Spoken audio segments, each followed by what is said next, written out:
Welcome to The Good Pod, where today we're talking Good Wife, Season 5, Episode 7, The Next Week. I am one of your hosts. With me, as always, Marissa Garza. Marissa, is your green light on? No. I mean, yes, actually. Okay. Yeah, I was like, Good. no. But No. also, You good? are you good? Are you good? Yeah, I'm good. You good? I'm good. Is your I'm green good. light on? My green light's on. Okay, at least. Okay. For the moment, I'm meaning for everyone to see me right now as I am doing things. Boy, if you weren't paranoid about hacking shenanigans, if you saw this episode, you get it. Those were the days when the green light would go on. Now they could do that without turning the green light on. So okay, Marissa, stop scaring me. Stop scaring me. Okay. Just FYI. Yeah. Also, before we get started, I have concern that I want to bring up. The other it was the last episode with our friend Richard Karn. Mm-hmm. I said some unkind things about Richard Karn. And I would just like to say, for anyone listening out there, especially Richard Karn, I have no beef with you, sir. Please stop stalking me. Okay. Ever since we talked about Richard Karn, I have been seeing him. Stop saying his name. I'm sorry. You know what I need to do? I need to turn my phone off as I'm doing it, because that's what's doing it. That's I said Richard Karn so much that my phone is feeding me Richard Karn stuff. Okay. So first of all, the day after that, I'm listening to a podcast. You know what the freaking ad is before the podcast? It's a podcast. It's an ad featuring Richard Karn. I forgot what it was. RK. Just call him RK. Featuring RK. Okay. I forgot what he was hawking, but he was on that thing.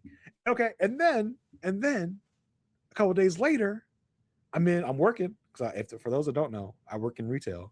I work in different retail establishments. I'm in a Walmart. And what do I see? A freaking pocket hose advertised by RK. I'm saying it softly so that my phone doesn't hear. So advertised by RK. It's a whole pallet display. And I sent it to Marissa. I said, I've told her every time it happened, except for one. It happened again yesterday. I'm on Facebook, minding my own business, and for some reason, Facebook decided to push to me something called SteelCon. I'm assuming is in Pittsburgh. A convention for steel people? I don't know. I assume it's in like Pittsburgh or something. And you know what? You know who's featured in this photo in SteelCon? It's a freaking Home Improvement reunion with RK and the mom from that show and the hot Tool Time lady. I forgot what her name was. Not Pamela Anderson. The other one. No, not her. The other one. The one that took over for Pam Anderson at some point. I was like, oh my, sir, please stop stalking me. Okay. I'm sorry that I besmirched your name, that I said Richard Karn was better than you. I'm sorry. So sorry. Can you please leave me alone? You're not wrong. Leave me be, Karn. Leave me be. So I text Marissa every time it happens. Leave me be, Karn. Well, and Patricia Richardson, the mom. You know, do you know why the show ended of Home Improvement? Do you know about the story? Is it because the mom was getting paid like Tim Allen or something?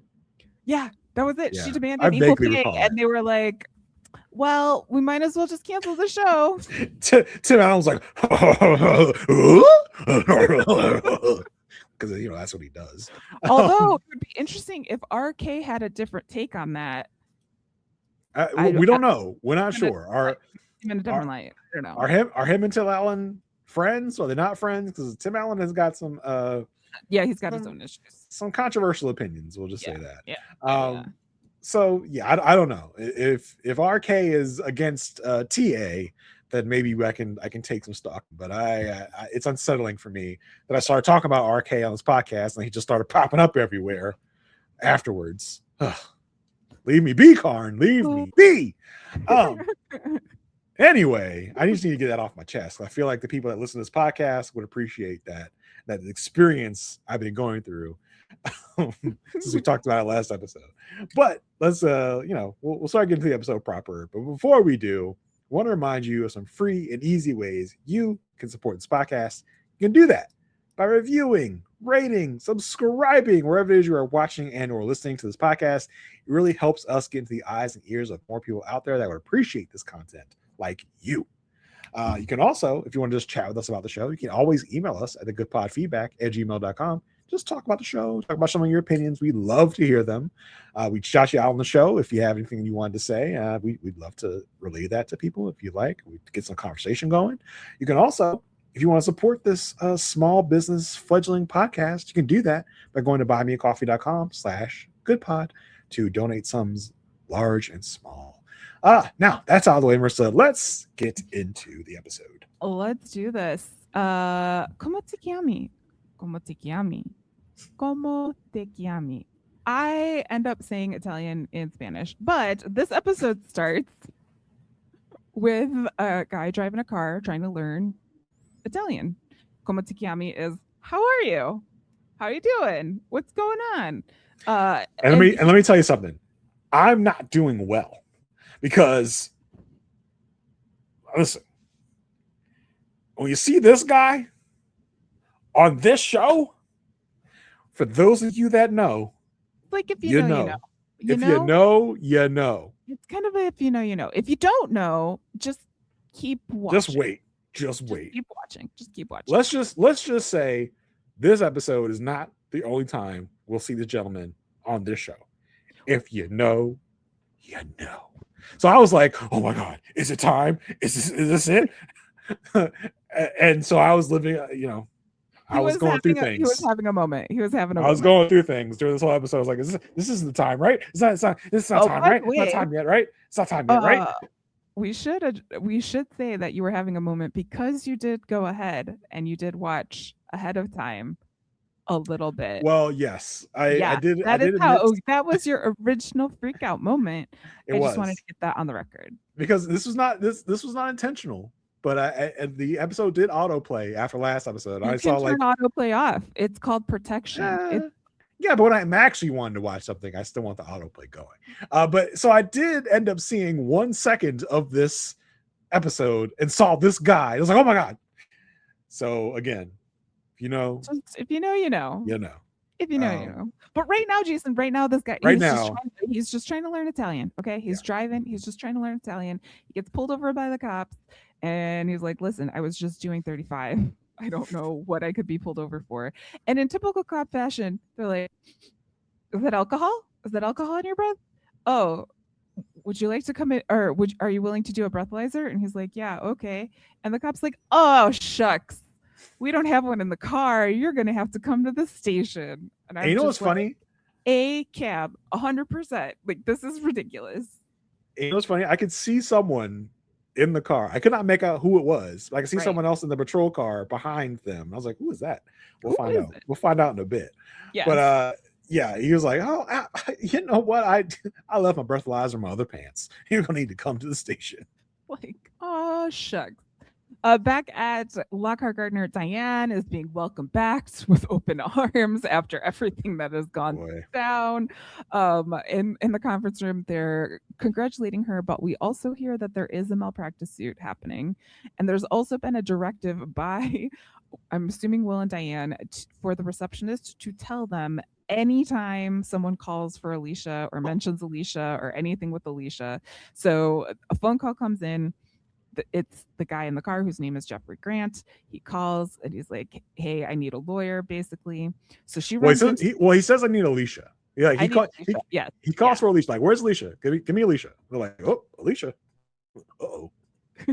So she runs into the conference room, and I would say it was hilarious because Will and Diane are there, and then David Lee, like, again, David Lee is super annoying, but he's also very comedic. He's just like behind them, like, I'm also here. And also me. And don't I rate? Yeah. We learned from Diane that Jeffrey is the son of a client, Grant Real Estate. Alicia handled the case before. That's why he must be calling. And she's like, we don't want to lose him. Will's like, I'm on it. This is mine. I'm going to take it. And he marches over to get on the phone with Jeffrey. And Jeffrey's like, listen, I've been waiting an hour for a breathalyzer. And while he's on the phone, he looks into the conference room and David and Howard are fighting. And so Will's like, I'll be right there. Like, I don't have time for this. Well, he also goes into the room. He's like, hey, yeah, you all need to stop freaking fighting. We're in this together. Like, we move together, we act together, we work together as a team. It's like, well, and that was like right before. So David Lee was basically saying, I bring more money into this firm than anybody else. And Will goes in there and says, move together, act together. And David Lee's like, yep, that's all I want. I just want to act together. Yeah, you're right. Yep, because he basically says, get with it or leave. Like, you could do this or you can see yourself out. And David is saying this because we find out later, David is kind of on the hook for this malpractice suit. He's like, yeah, we do this together. So if I have to pay anything, we pay it all together, right? Not just me, because we're all in this together, right? It's like a genuinely High School Musical back here. And so Will's on his way out. He's like, Diane, you got this. So Diane does her, like, let me explain to you and the audience what is happening. She says, we are being sued for a malpractice case from the Gopnik failed adoption for $6 million. What happened was there was a finding that the biological father is 1/8 Chippewa, which gave the tribe an opportunity to have a say in this case. And so they're like, did we know this? What's going on? Who signed off on this? None other than Alicia Florrick. Dun, dun, dun. So cut to Florrick, Agos and Associates, aka Alicia's office, or Alicia's apartment. It's chaos over there. They're still talking about office space, still trying to figure these things out while basically walking through. I don't know why Zach was in his mom's room, to be quite honest, but he ends up in his mom's room and he finds out, first of all, I didn't know that she had an iMac in her room, but she does. She has this computer in her room and he notices that the green light is on Alicia's computer. This place is chock full of computers, first of all. Oh yeah, after like we only have one computer and it has to be in the living room and you have to, because we don't want you looking at porn, Zach. But they're everywhere. I think he was going to the bathroom through Alicia's room because I think I remember in the last episode they like messed up the kids' toilet. So now Alicia's toilet is the only toilet that works. So I think that's why he was going through her room. Okay, that makes sense. I had to think about it too. I was like, why is he? Because I thought he was going to his room, and then we find out like, oh, it's Alicia's room. Like, why is he going through Alicia's room? It's like, oh yeah. She has the bathroom that he doesn't know that his parents effed on the toilet. So one of your probably thinks about that every time he has to go poop. 800 times. Yeah. And at this point, Alicia is like doing her best. Like, we got the Will speech of we move together, we act together, we're all one team. And now we've got the Alicia, like, this is how stern Lockhart started. This is going to make us better. We're going to have to do all of this. And as she does that, there's a knock at the door. And who is it? None other than our favorite process server. Process server with a deposition for her for a malpractice case. And Carrie's like, they're getting like, are they suing us? We should sue back. She's like, no, they're getting sued and I'm a witness. And I think in this moment she says, ooh, I got them over a barrel. Let's go. They need my help. Will arrives at the police department. He's like, oh, sorry, I'm late. I've been doing my homework, which is like very kind of rare for Will. Like he it's not that he doesn't do his homework, but usually he's like so confident in himself that he doesn't need to do it. But I think you misunderstood. I think he's commenting on what's his face, Jeffrey, doing his homework. Oh, God. He's like, oh, you're doing homework, huh? Yeah, what are you doing your homework for, Will? Like, what are you talking about? And he notices while he's there that Geneva is already there because he's like, hold on, let me like go get you out of this. And then he looks and he's like, whoop, whoop. It's Geneva. It's Geneva Pine. You know I love some Geneva Pine. Do we need some Geneva Pine music? Oh yeah. Actually, hit him with the feed and the ducks. That wasn't. That was feed and the ducks. Yeah. We've been researching the StreamYard soundboard, y'all, and we found some weird things. This is play and feed the ducks again. Play it for them again. Okay. This is feeding the ducks. Feeding the ducks. It's the best one in this entire pantheon of sounds that we have available, which is like 8. Right? This fits Geneva. Fits Geneva to a T. But again, right? Feeding the ducks. How is this labeled feeding the ducks? Because I think like StreamYard is a duck, but also like I don't know. Yeah. Is feeding the ducks some sexual innuendo that I'm unaware of? Like, because that's what goes with this music. You can email us at thegoodpodfeedback@gmail.com and let us know. Come on, baby. We're gonna go feed the ducks right now. Like, what? Is that what that means? What? So Will originally is like, let me go take care of this. Sees Geneva's there, take a step back, and then he like gets the lowdown from Jeffrey around what's going on, and he's like, what did the patrolman say? And he's like, well, we're gonna need this breathalyzer. And oh yeah, Geneva, that lady over there, she was in the car with me, and also they got a cotton swab of my mouth. Like, and this is all like red flags for Will. He's like, this should not be happening. What the fuck? Yeah, it's like, hey, my guy, you probably should have mentioned that as soon as I got here. Yeah. Like, why are you bearing the lead? Like, oh yeah. And you know what? They had me sign a statement. They had me sign a confession. They had me swear under oath that I did whatever it was they wanted me to do. Like, sir, like, this is not cool. It's like, oh yeah, they for some reason took my DNA. Like, you think that was important to mention before now? Well, and then like his next like, have you been arrested for anything ever? Like, what? Well, at this point, Will sees through this whole thing. It's like, okay, you were like bogusly pulled over because there's something else going on with you. So what are your other issues? He's like, oh no, I got nothing. And if Geneva's here, we got problems. Yeah, and Geneva's like, yeah, he's arrested for drinking driving. So he goes back over to Jeffrey and is like, look, they got us for now, but we're gonna fight this. So the next time we see them, they're in court. Will is like, important to note, before Will leaves, he's like, so you're gonna get arrested. Breathe into this. I'm like, breathe into this. Yeah. That should have been my message board. Breathe into this. And he basically has a pocket breathalyzer. So he brings this up in court in front of the judge and says, like, the legal limit in Illinois is 0.08. My client's level on this pocket breathalyzer, like, this whole excuse of not having a breathalyzer in the car is a little facetious because I have a pocket one right here. And his level is 0.00001. And the judge is like, that's a lot of zero. I call this Judge Normal Guy. Like, yeah, Judge, he is definitely normal. Judge Blue Collar.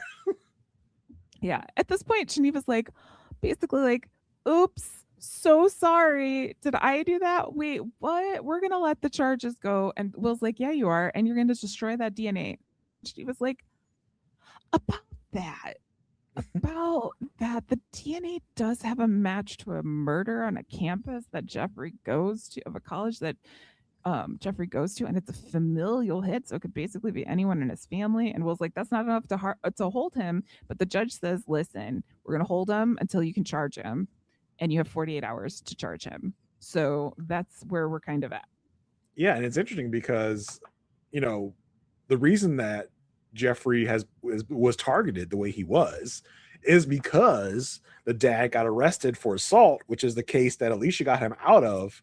And so because he was arrested and charged, the dad had to give his DNA, and through that matched the DNA found at the murder scene of this Danny person, and it was a familial hit. So it's like, oh, a guy in this family committed this murder, and just so happens a guy in this family goes to the same college as this girl. So bada bing, bada boom. They're like, all right, we gotta get some hold, not enough to hold, and we have to charge him in order to actually test the DNA to get make sure that Jeffrey is a match. So for now, we can't like concretely prove that he was the one that killed this person, but we have to, like, Geneva's gonna have to charge him officially because he's not charged officially right now.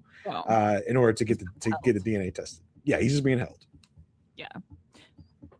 Alicia arrives back at Lockhart Gardner, and she is like, she's feeling good. She's feeling good about herself. The receptionist is like, oh, I gotta go. Let me go run. And she's like, I'm just gonna walk through here. She's just like, she owns the place. She's just reveling in her power right now. Like, I am I'm freaking all y'all out because y'all I was a big bad witch here the other day. And I'm just like, because everybody sees her like ducks out of the way, like, oh my god, it's Alicia, run. She runs up to David Lee, who has moved into Alicia's office after he has cleared it of brimstone, as he says. Why did, because you would assume that means Alicia had a better office than David? I was like, why would that be the case? I think David's office was not as close because they think he's becoming more of a name, well, we're gonna try to become a name partner. Like he's getting closer to Will and Diane. That's the only reason I think why he moved. But and then Alicia sees Diane and Diane goes, Mrs. Florrick, and Alicia says, Miss Lockhart. I also love when she scores off with David, she's like, I really hurt you, haven't I? Like, that gave me chills. I was like, oh my god. Yeah, that was good. So they're sitting in the conference room kind of discussing what this testimony is going to be, and I love, like, David is so petty. He only brings water for Diane and himself, not for Alicia, and he, like, there's a file in between them, and so Alicia goes to like reach for it and David slaps it away from her, basically, like, no. Do you talk about that this is the Gopnik adoption? She did find out that the doctor was Juanith Chippewa, and so the tribe had a say, and Alicia's like, yes, I knew that. And they ask her, like, yeah, but like, did you tell the Gopniks? And this is where Alicia's like, yeah, like, so much has happened. So much has happened. I don't, like, my financial responsibilities, like, it's like hard to remember. Like, without my capital contribution of $150,000, it's just like really, really hard to remember. And Diane looks at her and says, sometimes I look at you and wonder if you changed or if you were always like this. And she says, I had the best teachers in the world. I couldn't help but change. Ooh. Ooh. Yeah. Ooh. Again, chills. And so basically Diane's like, so you're not gonna help unless we pay you? And she's like, yeah, you pay me, I'll help you. She's like, what will your testimony be? She's like, check first. And run me my money now. And at this point, Diane can see it's just like, she's got us. Like, we have to do this because $150,000 is a lot less than $6 million. Mm-hmm. Then we see a scene over at Florrick, Agos and Associates. I put in my notes Lockhart Gardner. Oh, dreams. So we see Clark. Clark is back. Clark, my buddy. I was like, oh my gosh. Honestly, I did not remember this. I was like, oh my god. I thought last time we saw Clark was last time we were going to see Clark. I was like, oh my gosh, I like this. He's back. He is very, like, bewildered at the sight of this law firm because he's greeted by Grace at the door. And surprised she didn't try to hit on him when she answered the door. Like, hey, how are you? Like, are you here for the computers? Or are you here for the firm? It's like, oh, I'm here for the firm. She's like, cool, huh? And he's like, so yeah, sure, so cool. He basically delivers the news that, like, the financials aren't good. You're basically billing on depositions, which is not a sustainable way to do it, and it's expensive for you and your time. So he suggests moving document review to Bangalore, which is an outsourcing thing, which was a very big topic at this time. And you know what? I was wondering if there's like a deep cut like reference, because he goes, you're gonna have to push all your depots to Bangalore, India, and Zeps goes, oh yeah, I've heard about that. Like, because he was the guy that was on the sitcom outsourcing to India. I was like, y'all see that? Did y'all clock that? I was like, yes. I did. That was a good catch. I liked that show. That was a fun show. Yeah, as outsourcing's number one fan. I will reference it all the time. So at this point, Zach is seeing that, like, the green light is happening other places. So he goes and tells Alicia about this whole situation. And then she's like, okay, let's have conversations, not by computers. And she tells Carrie and Clark what's going on. And they're like, who would do this? Like, would Diane do this? And she's like, no, but David Lee would. Mm-hmm. And Carrie's like, let's use this. At first, Clark is like, I know people. And Carrie's like, no, like, let's use this. And Clark, of course, is like, this is the firm, you guys, like, not a children's game. Like, this is real. This is a real life situation that's happening, but they're so in it They're that just they like, can't. you don't get it. You don't get it. Like it's a thing between us and Lockhart Gardner. We do prank wars on each other. This is what we do. Like we hate the other side. We hate the other team. Important to know, this is where Zach gives her like the, hey, you're being ratted. Oh yeah, that's right. Remote Ratted. access The term, tool. yeah. I don't know. I don't. Sometimes I think you're making up names for things, but I know remote access tool is like a real thing. But I haven't heard. That's what the kids are calling it, Marissa. Okay, ratting. Right. What do I getting know? ratted, Mom. You're getting ratted.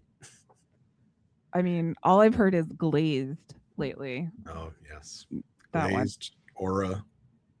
Aura farming. Yeah. So Kalinda, Will, and Diane go meet with Jeffrey, and Jeffrey's like in jail, and he's like, I never met this Danny person, Danny Littlejohn.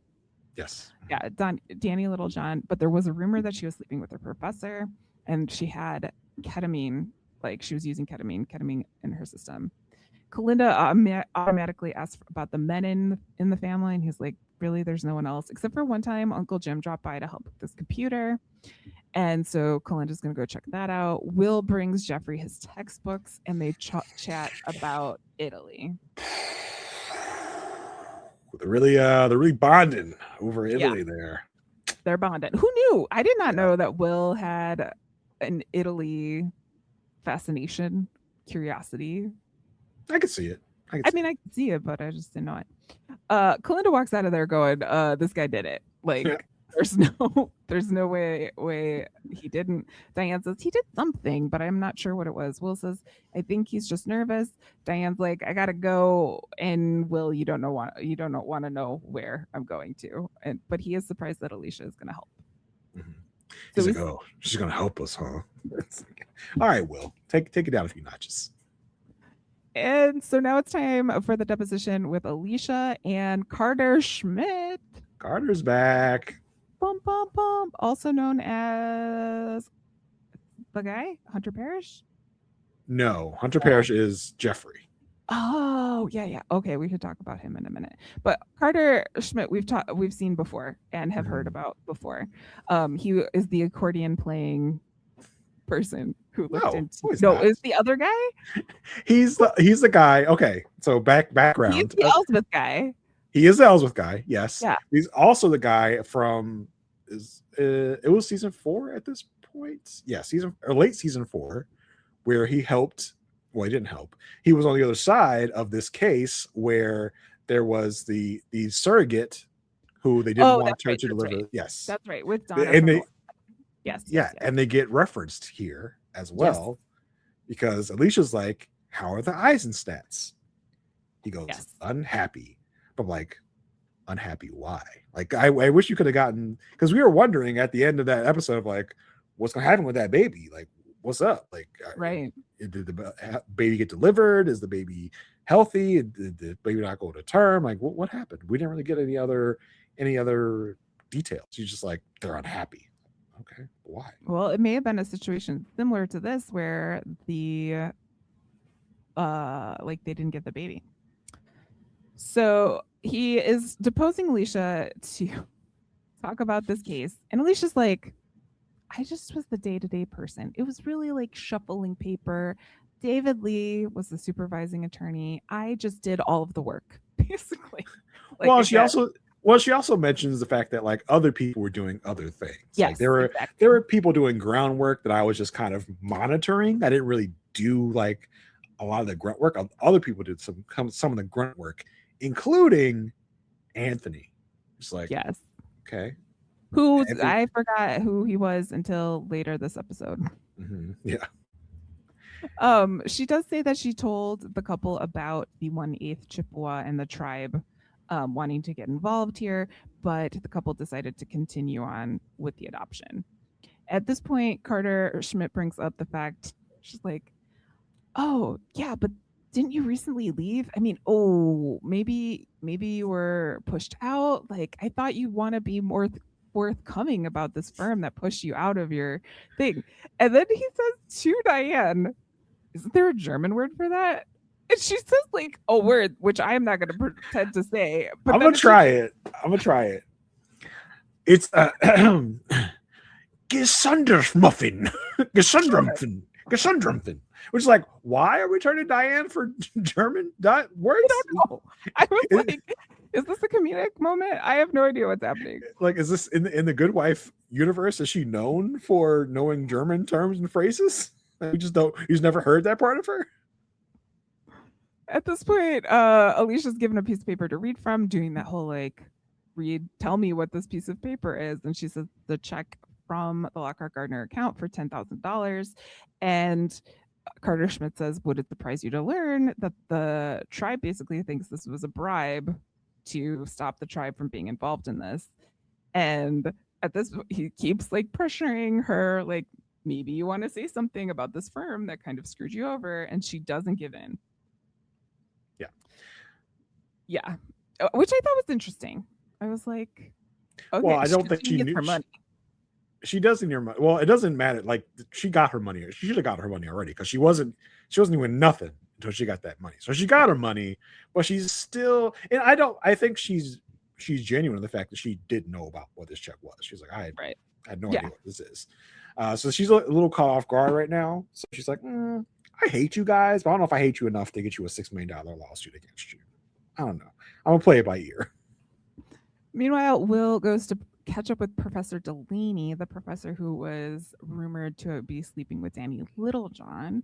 And basically, Professor Delaney has no time for this. He's on the phone. He says to Will, I was cleared of her murder. Basically, goodbye. Will turns like half a step, and who's there? None other than Owen. Owen. Very conveniently also at this university, and we learned that he's been named Professor of the Month and has a lot of frozen yogurt, which I thought was hilarious. I thought also he was like, it's like, also they call me Professor Kavanaugh. I was like, oh, I don't think I knew Alicia's maiden name until now. So she could have been Alicia Cavanaugh. Yeah, she could have been. Well, she was. She definitely was for a period of her life. Yes, and before she became again if she followed through with some things. This doesn't roll off the tongue like Alicia Florrick. That's true. Alicia Cavanaugh. He it is revealed in this conversation that he hasn't talked to Alicia, so he does not know what's going on with her and Will because obviously Owen like sees Will and is like, oh my god, my sister's one true love is here. Mm-hmm. Let me talk to her. So they go into Owen's office and talk about the rumors around Professor Delaney. Like, Owen's kind of uncomfortable about it all, but he does reveal to Will that Professor Delaney had something called the B+ Club, where he would invite people over to his house, anyone who had a B+ or higher, and the students would use that as a moment to hook up, and it apparently was encouraged by Professor Delaney. Ew, yuck. Yeah. And a couple of interesting things about this moment. Like, Will strategically, I think, decides like, oh, you haven't talked to Alicia? Let me pump you for some information before anything else comes out. Like, you know, so you haven't talked to Alicia, huh? So you would still be willing to help me if I asked you for help, because I think if you knew the truth, you wouldn't ask me for help, or you wouldn't give me the help I'm asking for. Well, I think what's really interesting, after he continued, first he asked about Jeffrey, was Jeffrey in this club? And he's like, I guess so, because he's a good student. Like, I don't see any reason why he wouldn't be in this Which club. kind of flies in the face of Jeffrey insisting he had no idea who Danny was. Exactly. So this is when Owen says to Will, how's Alicia doing? And Will is like very honest in this Kind moment. of. Yeah, I mean, she says, I don't know. She's no longer with my firm. She left 3 weeks ago. And Owen's like, what? And he's, what happened? And Will says, I honestly have no idea. And That's think that definitely is true. That's definitely true. Because he's like, I still don't know why. Like, he chooses to leave out some things of like, yeah, you know, I found out what she was doing. I went and like threw everything off her desk and screamed and yelled at her. Really, you know, he left those parts out. But he's like, yeah, I genuinely have no idea why she did this to me. Like, I thought we were. Yeah. Like, he is like still confused about this, which I don't blame him for. Kalinda goes to visit Uncle Jim, Jeffrey's Uncle Jim, and I loved this little section for many reasons. First of all, can we talk about the porch and the number of lawn ornaments on that porch? It was amazing. There were flamingos, there were pinwheels, there were a bunch of things. Very great. Loved it. But Kalinda goes and asks Uncle Jim about Jeffrey, and I love when Uncle Jim says, "Who are you?" And Kalinda says, "Kalinda." That's it. I'm Kalinda, bitch. That's all you need to know. Yeah. And she's like, "You're the only male relative here." And he's like, "Oh, you're looking for male DNA, for man DNA. Hold on, just like 1 second."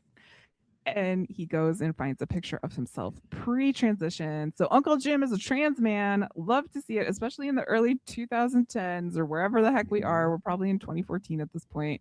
But I loved that this was a little reveal. And he says, "Jeffrey doesn't know about me, nor does he know that he has a half brother." Boy, Jeffrey's life's about to be turned upside down in many different ways here. A lot of revelations about the family coming out. What? Back at Alicia's apartment, Carrie and Clark. Okay, first of all, Carrie is off book in the situation. Clark is very much on book. They are doing a little skit by the computer to be overheard by who they think is Lockhart Gardner. And Clark is like, "Oh, did you say you heard from the Paisley group?"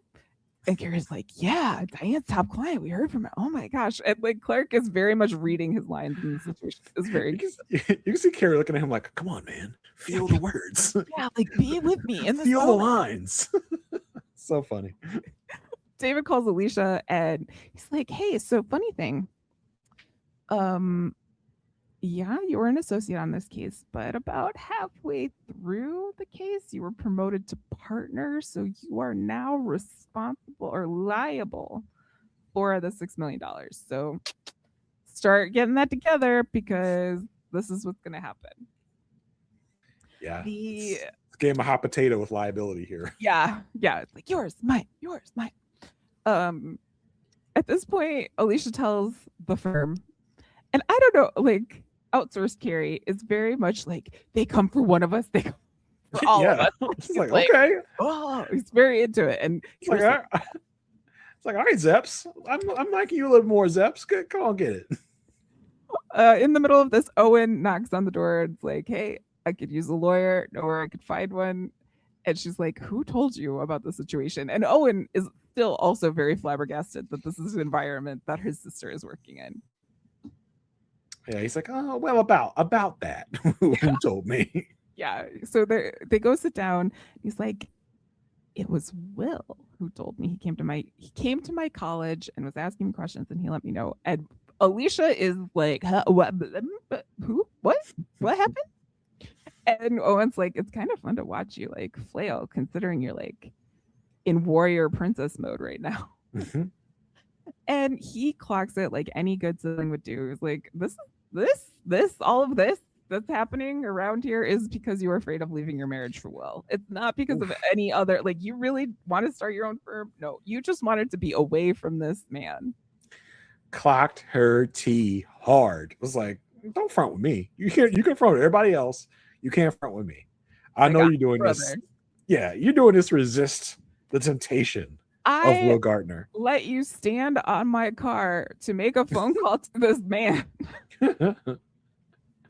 I talked to you on our road trip back from Seattle about this man. During this, it was Grace walks through the scene basically and says, "Do you know where Zach is?" They get Zach. They go into Grace's room through Alicia's bathroom. So again, yes, they think the firm placement is happening here. And well, that I think the setup there. Oh no, yeah, that's right. This what is do you call it? The Jack and Jill bathroom. It's like her bedroom and his bedroom are like connected by a bathroom. Yes. Grace is like, "My webcam's on. When did it happen? Like 5 minutes ago." So at the same time, Clark is like, "I worked the books at Lockhart Gardner. I'm thinking about your lawsuit, Alicia. I can help you out because I know everything. Because as we know, everything's in the books." So back at Lockhart Gardner, David Lee is like, "Listen, Carter Schmidt, you're not gonna win. You're not gonna like this is a losing battle. And Carter Schmidt's like, I like losing cases. It helps with clarity. Which I thought was funny. I was like, yeah, we can go. I'm just like waiting for my next witness. Lo and behold, it's Clark. David is not happy to see Clark at all. Calls Clark Judas. He's like calling everyone Judas. Everyone's Judas. Everyone is Judas. I like how Carter kind of like points out. He's like, oh, so you're calling him Judas, right? Judas. Did the record get that? Like, yeah, Judas who betrayed, Jesus, as if to say, like, David, do you think of yourself as Jesus? Like, is that who you think you are? It's like, good one, Carter. Good one. Yeah, that was good. And basically, Clark's testimony puts into the record that David was assigned the attorney of record because Clark was saying, hey, we need more partner hours to like really kind of beef up our books here. So David was assigned at this point. Cut to the liability hot potato was back in David's hands. Yeah. Cut to Kalinda, who has found Jeffrey's half brother. She's basically posing as like a labor investigator. The brother's name is Anderson Prickett, and she's asking a bunch of questions. But before the man answers any questions, he very obviously spits out some gum. Yeah.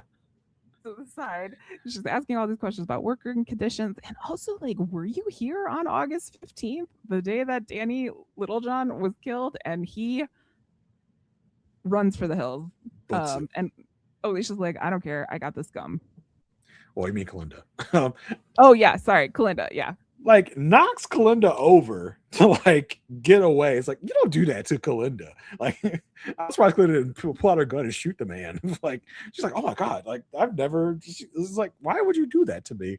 But I guess this is, to me, that's like, admission of guilt. Here we go. Yeah, I thought so, too. At this point, David Lee is now being deposed by Carter Schmidt, and Alicia is waiting outside to be redeposed. We do only hear snippets of the conversation, one of them being David saying the check didn't come from him, but he knows who sent it.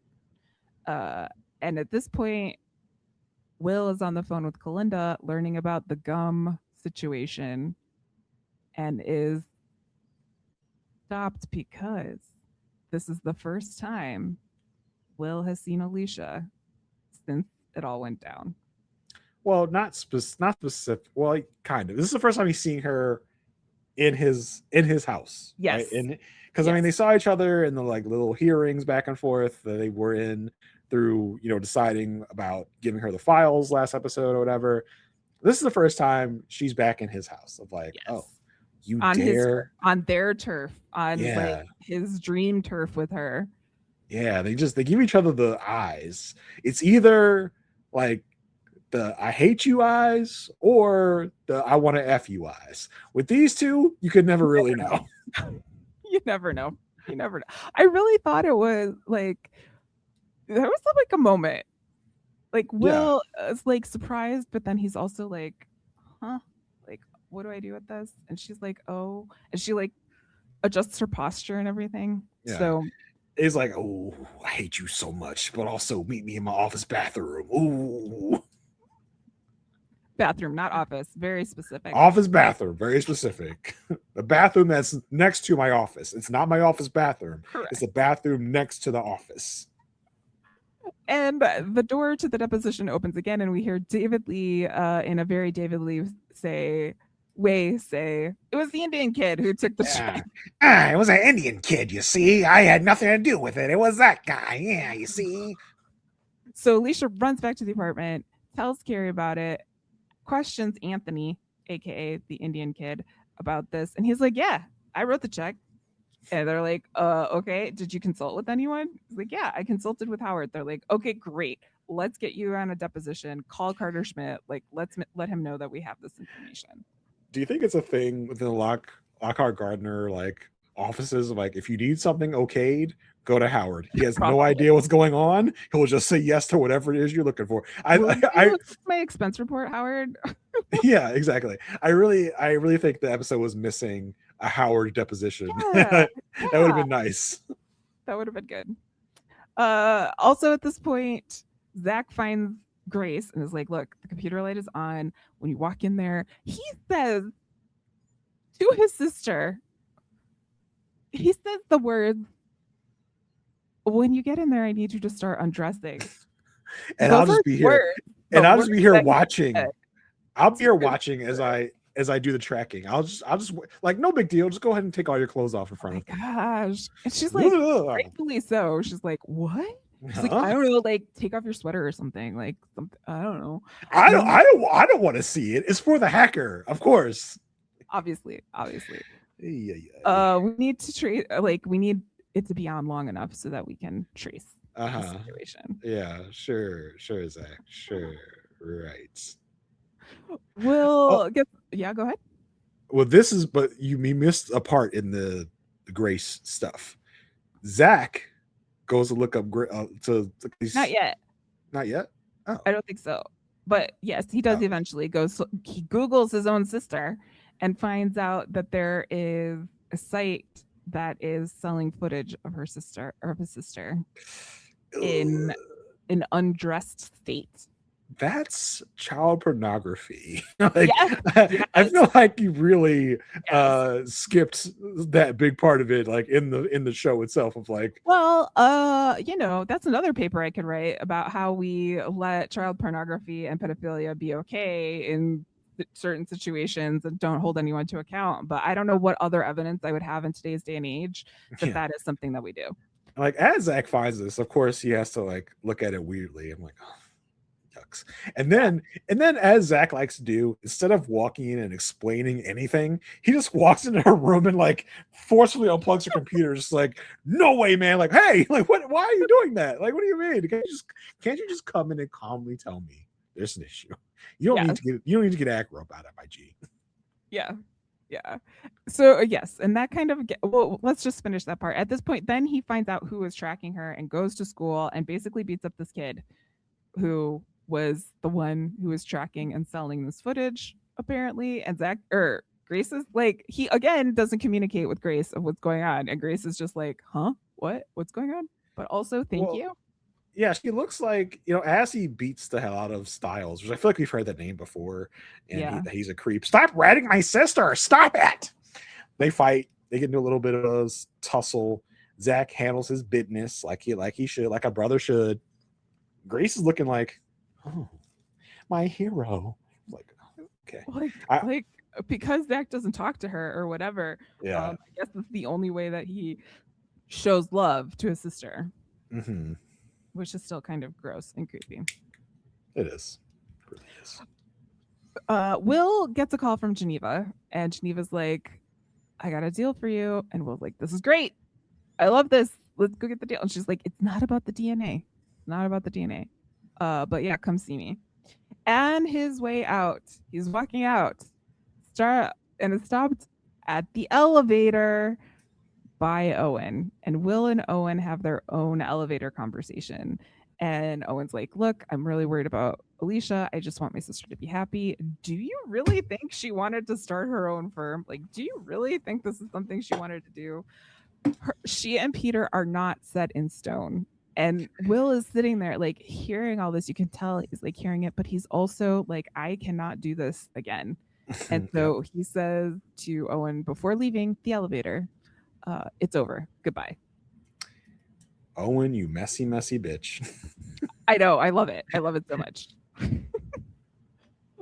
So Will goes to visit Jeff at in jail and is basically like, look, they're going to present the deal. I just need you to nod and smile and nod, and we'll talk later.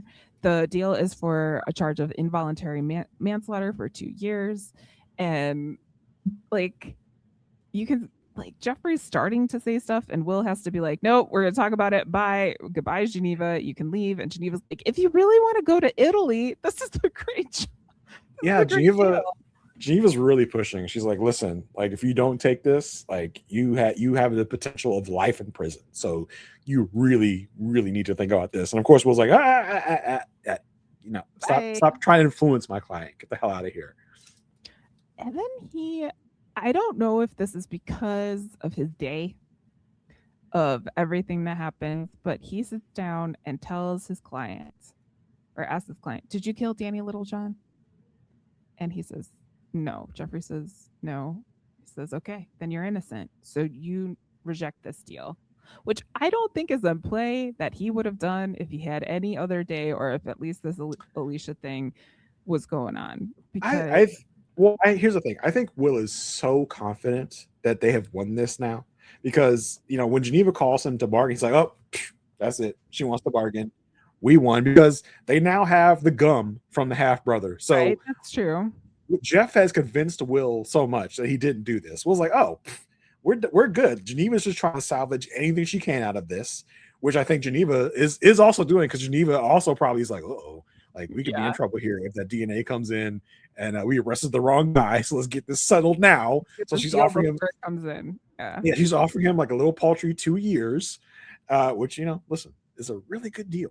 Like, and Will is so sure, because Jeffrey has assured him he didn't do this. He's like, "Hey, you didn't do it. So if you didn't do it, why would we take this deal? So you're gonna have to reject this deal, my man." He's like, I guess, like, no. I need you to tell me that you're rejecting the deal. Like, I can't say it for you. Say it to me. He's like, "Yeah, reject the deal." He's like, "All right, we good. We Gucci, baby. We gonna get you out on the streets because you ain't do this. We got your brother's gum. Man, we good." Which I do wonder. I don't even think he knows he has a half brother still. Also. Right. Did they explain that to him before this whole thing? Or like what do you mean? Like, my half brother's gum? Half brother? He's like, "Oh yeah, and I got some news about your uncle too." Yeah, there's a lot going on for Jeffrey, and he is like nervous by not taking this deal. And Will says to him, "This isn't meant to be easy. Like, this is how the system is set up." So Will goes over to Geneva's like, "Hey, we're gonna reject this deal," and Geneva's like, "Oh, you really should have taken it, because we just got the labs back on the gum, and the gum doesn't match, but we ran the DNA on Jeffrey, and it's 100% match." Ouch. And Will's like, "Huh? What?" And Geneva's like, "Clients lie, Will. Like, this isn't on you. Like, clients lie." Yeah. And so he goes back. It's like, yeah, clients lie. Meanwhile, Anthony is getting deposed for his role in the adoption case, and he says that yes, he wrote the check.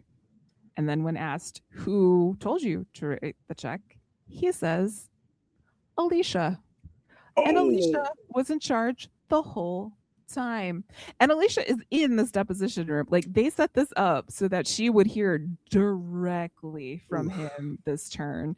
And she's like, "Wait, what are you doing?" And David was like, "You are here as a guest, and you will be removed. You better stop getting uppity. You better stop. Having this little outbursts. Like, what the hell? I think we all knew at some point Anthony was going to do this, because Anthony's been nothing but a sniveling little weasel. Well, he wants his money. Yeah, he wants his money, and he wants what he gets from Lockhart Gardner in a second. A partnership. This is a partnership, and so we knew this sniveling little weasel was going to do this at some point, and this was the perfect opportunity for him to turn on everybody else. Like, "Oh yes, it was Alicia. It was her back there." Like, you lying piece of crap. He was a rat. Rats. You dirty rat. Exactly. And David Lee is like so happy to tell Alicia, like, "Oh, well, we had a partnership open, and you know what? We just gave it to him." And she's like so mad. She turns to him and goes like, "Stop ratting my computers." David's like, "Whatever." Okay. He's like, "Okay, whatever that means." Which was funny. It was. Will goes back to jail to meet with Jeffrey, and Jeffrey's like, "I did not lie. Like, I don't know what is going on." Will's like, "All right, let me see what I can do. We're gonna go to trial. This could take up to 6 months, everyone listening. This could take up to 6 months. I'm not gonna give up, and you don't give up either." Yeah. So we've got that going on. We've got Anthony, who's turned back to Lockhart Gardner. They're very worried about what information that Anthony can tell them. But don't worry, because Floric Agos has their own hero, their own knight in shining armor who's going to save the day. Clark wants to work for them, work for free until they're in the black. And he's just like, "I like the law, so I'm going to be here." Interestingly enough, he goes, "I like And he looks at Carrie. He's like, he wants to say, I like Carrie. Carrie's my friend. He's like, that would be too sentimental. I like Lila. Yes. Like, oh, Clark. Like we hated you so much, Clark, at first, but man, you're really coming in clutch, my man.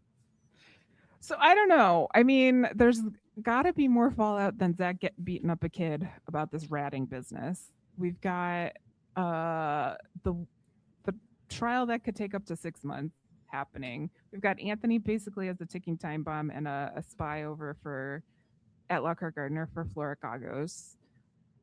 Luckily, there was no Peter, so it was great. But also no Eli. I know that's a bummer. That's you take the good, you take the bad. But also, Owen telling Will they're not set in stone because they aren't, and the only person who believes that they are is Peter Florrick. And what does that say about elected officials? They'll believe. Well, he could be blackmailed. He's so vulnerable into believing things that aren't real that this man is just the worst. Well, do we actually know that Peter thinks this is real? I think given the right motivation, he'll still be like, I still don't know. He might be thinking about Will all the time. I don't know. But I love that Owen was able to just like clock Alicia immediately. Like, no, girl, I know exactly why you're doing this, because you're obsessed with that man and you can't be around him because you'll give in to your wildest temptations. Like, oh, love it. There's no question of it. There's no like, look at you. You're all like crazy and hopped up because you're jonesing about Will. Yeah, and she's like really on like some sort of power trip. And this is not the Alicia that Owen knows Alicia to be, especially when Alicia is quote unquote happy. Whatever that means to both of them at this point. But yeah. Good on you, Owen. Way to be a good little brother. Way to be a good little bro. I mean, listen, brothers are coming in clutch the whole episode. You know what I mean? Zach, Owen. I was going to say the half brother who spit out his gum out. Well, yeah, not that. But the Florrick Kavanaugh men are really coming in clutch for their sisters. Doing it for the sisters. That's our episode. Marissa, I want to tell them where they can find you, what you're up to. Sure thing. Yeah, you can find me at itsmemarissag.com, where there are links to all of the podcasts that I'm on. If you are only listening to our Good Wife coverage, I encourage you to check out our Elspeth coverage. It drops every weekend-ish time, depending. You can find it in its own feed on our YouTube channel. If you're looking for a link for that, you can find that at itsmemarissag.com, along with links to my other podcasts on Whirlwind Podcasts, where I'm talking Pretty Little Liars, one previously on at a time.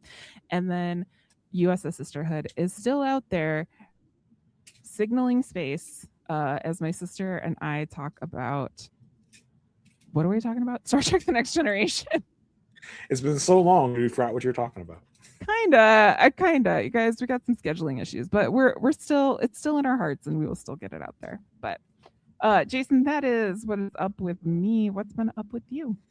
Yeah, you can always find me over on the Perfect Match podcast. We're exclusively on Patreon right now, talking about Married at First Sight. We just wrapped up season 10 coverage. We're doing older seasons since there is no new season going on at the moment. We wrapped up season 10. We got season 1. We got season 11. All full season rewatches for you to check out if Married at First Sight was ever your thing, is still your thing, whatever you want to call it. Come on over, join us. We're having a lot of fun over there. Yeah, that's it for me. This is it for Marissa. Until next time, stay good.